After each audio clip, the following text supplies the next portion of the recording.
Hello friends नमस्कार जय जगन्नाथ मु वेलकम करुच्ची टुईंकले जहाँ गोटे फेस ब्लॉग तो आज ब्लॉग टी मु स्टार्ट करुच्ची तो टुईंकले घर को पलैं कारण से ब्लॉग रे आसीपारे जेहेतु गाँव में यात्रा होची तो चलते आज मु कौन सब आपण मानक देखौची तो वीडियो आपण मैंने देखु जदि भल लगे ताल कमेंट रे जनइबे। तो ये बहु रोषे करची तो ये तार बहुत तार कथा हो फोन कर तो चलतु सारी से गाड़ी ताको भी पॉलिश करी गाटा को गाड़ी पॉलिश कलापर भोक कला खाईदे बहुत तो रोषे सरनी रोषे सरले खाइबा तो चलतु ए गाड़ीटा को पॉलिश करवा आदि से पॉलिशटा नहीं गई गाटा चार पॉलिश करदे कौन खाई तार पूरा खाइबार पूरा व्यस्त तो ये देखिए फ्रेंड्स गाड़ी ए धुआ सरी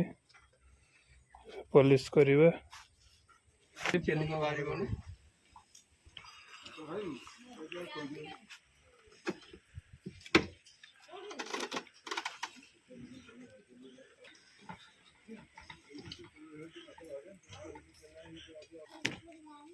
गाड़ी देखु ना मामू हेरा हेरा कौन करू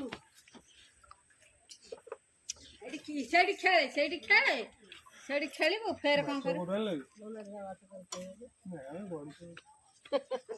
बाबा ना ना जाई दिया नहीं खांदा गड़ीस माछ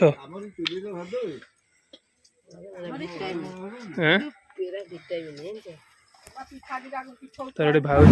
रोषे कर सान भाउज बड़ बापा ये खाऊ ये आम बड़ भाउज आम माछ काटुं मजा भाउज कौन हो तोर ये तो कारुकार्य चलती तोर ना भाई बापा कहते शुणु सानू कोड़ाई काना को मामूर जाइए ते कही मामूर जाइए आदि तू तोर चार थर खाली पाटे चलुची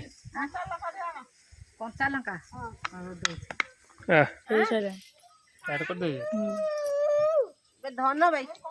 पॉलिश करदे चकाचक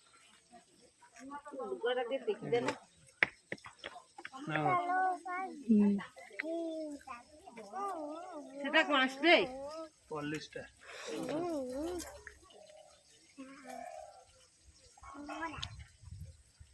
সফা পুরা গাড়ি চিকচিক দেখা দিও আমি নেই কি তো ଯିବ ଗାଡି ଫେରେ ଖାଇ ସଫା କରୁଛ ବାବାରେ କଣ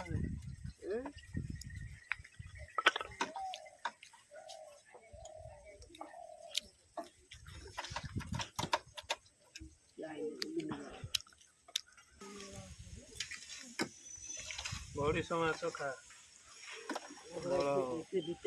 देसी माछ देसी देसी माछ ଏ ମାଛ କିଲୋ କେତେ ଟଙ୍କା ନବ 50 किलो सेउळ माछ 600 କେଜି 600 ଏଇ କକା ହେଲେ 600 सेउळ 800 बांग्लोर 800 हां रे ভিটামিন সেটা চিকেন কিলো কেতে কোন 250 300 हमर एडी 150 200 ओरा आलू किलो एडी 40 टका एडी आलू किलो एडी 40 टका एडी जा परिया परिया तो सस्ता एडी कोडी बांग्लोर हां हेई भाई रे बा या राजू को सुनु नाही भीम जी जो 120 सब 100 पर 80 90 50 टका 60 टका केजी कोडी साली 70 टका केजी डालिबो 100 टका भीतर सेउरा कम सेगुडा कम ये फळा जो परिया कथा कहउछन तेरा माने कम कोरा करे जरा मार्केट अछि बड़ मार्केट गांव ले जरा कम अबे कलराटा होजी 20 टका केजी 20 टका गाड़ी देखो तू 40 टका कत लक लाग पॉलिश कर जाउची 5 आनी पसे झियो जोडी अछि ना हां सी जोडी अछि गांव ले रे अछि माथल एरिया रे अछि बे दादा मार्केट से बोमनाल रे अछि से भवनले गांव सेटा कम रेट से हसरोड फसरोड सब कम आ ये भाई किन आमे जोडी सिटी रे अछि ना सिटी एरिया तो अधिक अछि ଆମେ ସିଟି ଏରିଆରେ ଅଛୁ ଆମର ଅଧିକ ରେଟ୍ ବାଇଗଣ ବି 20 ଟଙ୍କା କେଜି। ସିଆଡ଼େ କମ୍ ସେ ଯେ ଗାଉଁଲିରେ ସେ ଟମାଟୋ ରେଟ୍ 20 ମିଳେ ଏପଟେ ଆମର 40 ନାଇଁ କକା ହେଇ କହୁଛନ୍ତି ଭାଇ ହଁ ସିଏ ପୁରା ନ ମିଳିଲା ବେଳେ ସବୁ ଖାଇଦବ ଗଡ଼ିଚ ତେଲ ସବୁ ଖିଆ ହବ। ଆଇଁଷ ଖାଇବାକୁ ଭଲ ପାଆନ୍ତି ତାଙ୍କର ସାଧା ଜିନିଷ ଭଲ କଣ ମାନ